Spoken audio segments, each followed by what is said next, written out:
আসসালামু আলাইকুম সম্মানিত ভিউয়ার্স। আজ আপনাদের মাঝে আবারও নিয়ে আসলাম আমার কত সুন্দর বরই বরই গাছের গাছ এবং তার ফলন আপনাদের মাঝে তুলে ধরতে নিয়ে আসলাম। আমি আমাদের বাড়িতে বেশ কিছু জায়গাতে অনেকগুলো বরই গাছ লাগিয়েছিলাম। তার মধ্যে আমার সবগুলো মরে আছে, মানে ৬-৭টি হবে মনে হয়। এই ৬-৭টি বরই গাছের মধ্যে আমার আলহামদুলিল্লাহ যে কি পরিমাণ ফলন আসছে, হয়তোবা আপনারা দেখতে পারতেছেন। এই যে দেখুন, আমার বরই গাছে এত সুন্দর ফলন আসছে। আমি কিন্তু এটা আমার একটা গাছের ফলন আপনাদেরকে দেখাচ্ছি। এভাবে আমার আরও ৭টা গাছ আছে। ৭টা গাছে আলহামদুলিল্লাহ আপনাদের দোয়ায়, আপনাদের ভালোবাসা এবং মহান রব্বুল আলামিনের রহমতে আমার প্রত্যেকটা গাছে আমি এভাবে ফলন দেখতে পাচ্ছি। আমি একসময় বরই গাছ লাগানোর জন্য অনেক ব্যাকুলতায় ছিলাম। কেমনে একটা বরই গাছ তুলবো? কিভাবে আমি একটা বরই গাছ আমাদের বাড়িতে লাগাবো বা আমাদের জায়গাতে আমি তুলবো? এরকম একটা সবসময় মনের মধ্যে কাজ করতো। কিন্তু আলহামদুলিল্লাহ চেষ্টা করেছিলাম। প্রতিটা বাড়িতে, আমার বাড়িতে আঙিনায়, পাশে যে জমি বা নতুন বাড়িতে আমি চেষ্টা করেছি গাছ, এরকম অনেক ফলজ গাছ আমি লাগিয়েছি। আজকে বরই গাছটা নিয়ে আমি রিভিউ দেওয়ার কারণটা হচ্ছে যে মানে মানে অফুরন্ত ফলন আসছে এবং আল্লাহর যে আমাদেরকে যে নিয়ামতগুলা দেয়, এটা আসলে আমরা আল্লাহর ভালো কাজ না করলেও কিন্তু আল্লাহ আমাদের জন্য তৈরি করে রাখে এবং তৈরি করে রাখছে।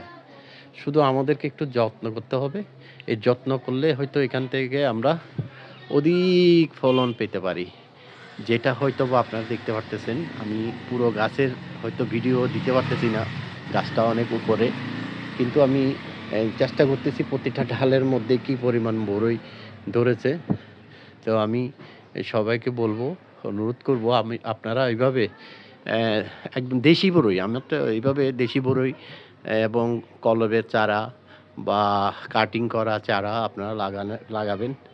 তাহলে কিন্তু এরকম আপনার বছর শেষে বা যখন বরই হওয়ার যে সিজনটা আসবে, তখন কিন্তু এভাবে আপনারা খেতে পারবেন। বাজার থেকে কিনে খেতে পারবেন, বাট নিজের লাগানো গাছ থেকে যখন আপনি ফলনগুলা দেখবেন না, আপনার কাছে অসাধারণ ভালো লাগবে, অনেক আনন্দ লাগবে আপনার কাছে।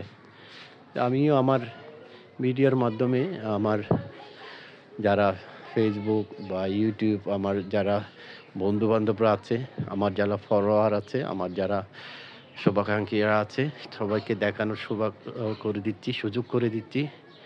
তো আমি অনেক সৌভাগ্যবান যে আমি আমার গাছ নিজে লাগিয়ে সেই গাছ থেকে ফলন দেখতে পাচ্ছি এবং খাওয়ার জন্য প্রিপারেশন নিচ্ছি।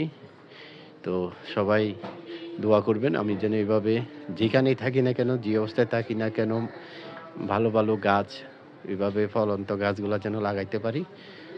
আর আমার ছেলে-পেলে, ভাই ভাতিজা, ভাইয়েরা, আত্মীয়স্বজনরাও যেন পাই, সে আশায় রাখি। সবাই সুস্থ থাকবেন।